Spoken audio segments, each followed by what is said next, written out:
ya Hermina bagus. Ini EBITDA-nya inline. Ini teman-teman lihat ya. Kenapa saya masih suka rumah sakit adalah base dari sisi earnings tuh masih kuat gitu ya. Jadi kalau teman-teman lihat kayak dibandingin sama yang consumer, itu kan growth-nya kan cuman kayak flat growth gitu ya, single digit growth rata-rata atau belasan lah ya. Kalau kita lihat buat Hermina tuh growth-nya masih ini teman-teman kalau bisa lihat tuh earnings tuh bisa 34%, EBITDA tuh masih 27%. Makanya kenapa saya suka tuh rumah sakit. Jadi kalau kita lihat itu mereka ada additional buat tempat tidur 995 bed, plus mereka juga ada adjustment dari sisi kenaikan harga. Nah, sebenarnya positifnya kalau misalnya buat di consumer, itu kan kalau misalnya ada kenaikan harga kan mereka ada apa ya, alternatifnya kan bisa switch ke yang lain ya. Cuman kalau rumah sakit tuh sebenarnya jatuhnya kayak demand itu sangat-sangat inelastik sih. Jadi intinya kalau harga dinaikin, ya sebenarnya volume ya mau nggak mau gitu jadi ininya. Nah jadi itu sih sebenarnya kalau kita lihat dari sisi kalau karena kalau misalnya bisnis rumah sakit ini kan based on trust ya ke dokter yang mana. Jadi intinya kalau harga naik apa dan lain-lain itu nggak terlalu signifikan sebenarnya dari sisi ke volumenya. So ini kita juga masih lumayan suka ya.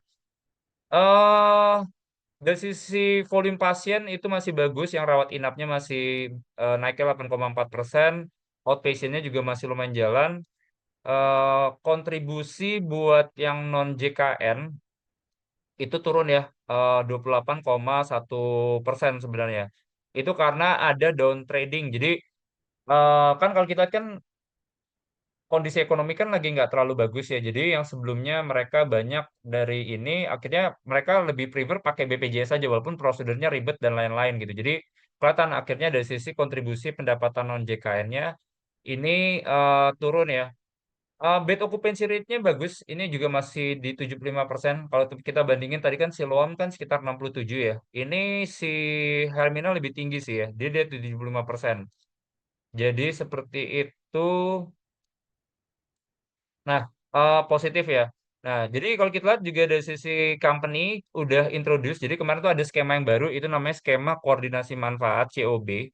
Jadi itu udah ada regulasinya juga KMK nomor hak Menkes 1366 2004. Jadi intinya sih sebenarnya akan ada pembagian biaya antara BPJS dan asuransi untuk pasien JKN kelas 1 yang ingin meningkatkan layanan ke kelas VIP. Jadi kalau kita lihat dari regulasi ini, rumah sakit tuh bisa kasih biaya maksimum 200% dari tarif INA CBG kelas 1. Jadi kalau kita lihat si BPJS itu bakal tanggung 75% dari biaya tersebut dan asuransi menanggung 125%. Jadi harapannya dengan skema ini itu bisa positif ya. Ini kan karena dari sisi margin. Nah, ini akan dorong juga buat pasien-pasien kelas 1 itu menjadi private patient sebenarnya. Dan itu yang kalau kita bisa kontribusi ke EBITDA margin sekitar 23 sampai 25%. So kita masih suka buat Hermina, kita masih buy target price-nya di 1.600 ya.